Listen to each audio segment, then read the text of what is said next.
ജീവിതത്തിൽ ഏതു നിമിഷവും മലക്കുകൾ വരും, എന്റെയും നിങ്ങളുടെയും റൂഹിനെ പിടിക്കും. അങ്ങനെ ഞാനും നിങ്ങളും കട്ടിലിലോ അല്ലെങ്കിൽ മറ്റോ ഇങ്ങനെ മയ്യത്താക്കി നമ്മളെ കിടത്തും. എന്നിട്ട് നമ്മുടെ ആളുകൾ നമ്മളെ കുളിപ്പിക്കും, കഫംപുടവ ചുറ്റും. എന്നിട്ട് നമ്മുടെ മുന്നിൽ വന്നു നിന്നിട്ട് നമ്മുടെ സഹോദരിമാരും സഹോദരങ്ങളും മയ്യത്ത് നിസ്കരിക്കും.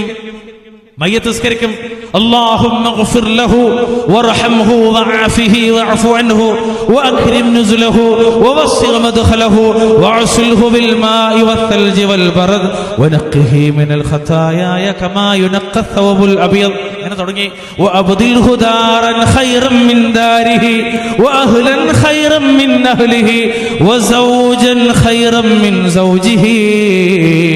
പ്രിയപ്പെട്ടവള് പ്രിയപ്പെട്ടവന്റെ മയ്യത്ത് മുന്നിൽ വെച്ചിട്ട് പറഞ്ഞു പോണത്, അല്ലാഹുവേ എന്റെ ഈ ഭർത്താവിന് നല്ലൊരു വീട് നൽകണേ, നല്ല കുടുംബത്തെ നൽകണേ. 35 കൊല്ലക്കാലം പ്രിയപ്പെട്ടവന്റെ ഭാര്യയായിട്ട് കഴിഞ്ഞു പോയവളാണ്. അവള് തന്റെ ഭർത്താവിന് വേണ്ടി പ്രാർത്ഥിക്കുന്നത് എന്താണെന്നറിയോ? അല്ലാഹുവേ എന്റെ ഭർത്താവിന് നീ നല്ലൊരു ഇണയെ നൽകണേ, നല്ലൊരു ഭാര്യയെ നൽകണേ. നിങ്ങൾ ആലോചിച്ചിട്ടുണ്ടോ ആ പ്രാർത്ഥന? പ്രിയപ്പെട്ട ഭാര്യയുടെ മയ്യത്ത് മുന്നിൽ വെച്ചിട്ട് ഭർത്താവും പ്രാർത്ഥിച്ചു പോകുന്നത് അങ്ങനെയാണ്.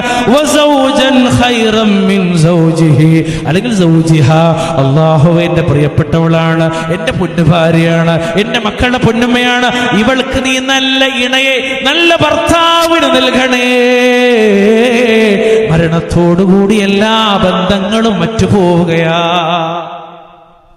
ആരാലോചിച്ചു? ആരാ അതിനെക്കുറിച്ച് ചിന്തിച്ചു? ആരാ അതിനെക്കുറിച്ച് ഉറ്റാലോചിച്ചു? ആ നേരത്താണ് കുറ്റവാളി പറഞ്ഞു പോകുന്നറിയോ? ഹത്താ ഇദാ ജാഅ അഹദഹുമുൽ മൗത്ത് ഖാല റബ്ബിർജിഊൻ. അല്ലാഹുവേ ഞങ്ങളെ നീ ഒന്ന് മടക്കണേ, ഞങ്ങൾ ശിർക്കിലാണ്, തൗഹീദിലേക്ക് വരാം. ഞങ്ങൾ നിസ്കരിച്ചിട്ടില്ല, നിസ്കരിച്ചോളാം. സക്കാത്ത് കൊടുത്തിട്ടില്ല, സക്കാത്ത് കൊടുത്തോളാം. ഇസ്ലാമിന്റെ വസ്ത്രം ധരിച്ചിട്ടില്ല, കല്യാണപ്പോരെയില്ല, നിസ്കരിച്ചിട്ട് കൂടിയില്ല. പർദ്ദയല്ല ധരിച്ചത്, വൃത്തികെട്ട വേഷ ധരിച്ചത്. ളുഹറും ഇല്ല, അസറും ഇല്ല, മുഖത്തൊക്കെ ഗിൽറ്റുണ്ട്, മിനുക്കുണ്ട്. മുക്കാ കൈ കുപ്പായാണ്, അരക്കൈ കുപ്പായാണ്, തലയിലൊക്കെ ഇസ്ലാമിന്റെ മഫ്തക്ക് പകരം മുല്ലപ്പൂവാണ്. ഞാൻ കല്യാണപ്പെണ്ണാ, ഞാൻ കല്യാണപ്പെണ്ണിന്റെ ഏട്ടത്തിയാ, ഞാൻ കല്യാണപ്പെണ്ണിന്റെ ഉമ്മയാ. അല്ലാഹുവേ എന്നെ ഒന്നും മടക്ക്, ഞാൻ നിസ്കരിച്ചിട്ട് വരാം. അല്ലാഹു പറഞ്ഞ വാക്കുന്നൊരൊക്കല്ല, ഒരിക്കലുമില്ല, ഒരിക്കലുമില്ല. പ്രിയമുള്ളവരെ, മരിക്കുന്ന നേരത്തെ മനുഷ്യന്റെ വിലാപമാണത്. മടങ്ങാം, ഒരു തിരിച്ചുപോക്ക്, ഒരു കുറഞ്ഞ സമയം, ഒന്ന് നന്നാകാനുള്ളൊരവസരം. 60 കൊല്ലം ജീവിച്ചിട്ട് നന്നാകാത്തവൻ, 90 കൊല്ലവും ജീവിച്ചിട്ട് നന്നാകാത്തവൻ, 40 വർഷം അവൾ ഇവിടെ ജീവിച്ചു, എന്നിട്ട് അവൾ നന്നായില്ല.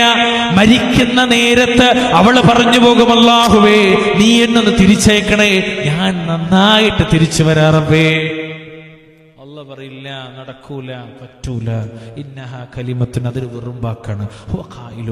അവനതങ്ങനെ പറഞ്ഞുകൊണ്ടിരിക്കും. വമി വറാഇഹിം ബർസഖുൻ, അവന്റെ പുറകിൽ ബർസഖുണ്ട്, മറ. മരിച്ചാ പിന്നെ അടക്കുന്ന സ്ഥലം ഖബറാകട്ടെ, മത്സ്യത്തിന്റെ വയറാകട്ടെ, എന്തായാലും ശരി. ഏതുവരെ? വമി വറാഇഹിം ബർസഖുൻ ഇലാ യൗമി യുബ്അസൂൻ, പുനരുദ്ധാനത്തിന്റെ നാൾ വരെ. അതുകൊണ്ട് പ്രിയപ്പെട്ടവരെ, മലക്കുൽ മൗത്ത് വരുന്നതിന് മുമ്പ്, ഖബറിലേക്ക് വെക്കുന്നതിന് മുമ്പ്, അല്ലാഹുവിലേക്ക് ഉയർത്തിപ്പോകുന്നതിന്, പുനരുദ്ധാനത്തിന്റെ മുമ്പ്, റബ്ബ് മഹ്ശറയിൽ വിളിക്കുന്നതിന് മുമ്പ്, അല്ലാഹു ഹിസാബിലേക്ക് പ്രവേശിക്കുന്നതിന് മുമ്പ്, നമ്മുടെ കിതാബ് ഇടത്തെ കൈയിലേക്ക് വരുന്നതിന് മുമ്പ് ശിർക്കിൽ നിന്നൊഴിവായി, ബിദ്അത്തിൽ നിന്നൊഴിവായി, ഹറാമിൽ നിന്നൊഴിവായി, തൗഹീദിലും സുന്നത്തിലും ഹലാലിലും ഇബാദത്തിലുമായി ജീവിച്ചു മരിക്കാൻ നമ്മൾ ശ്രദ്ധിക്കുക. അല്ലാഹു റബ്ബ് സുബ്ഹാനഹു വ തആല നമുക്ക്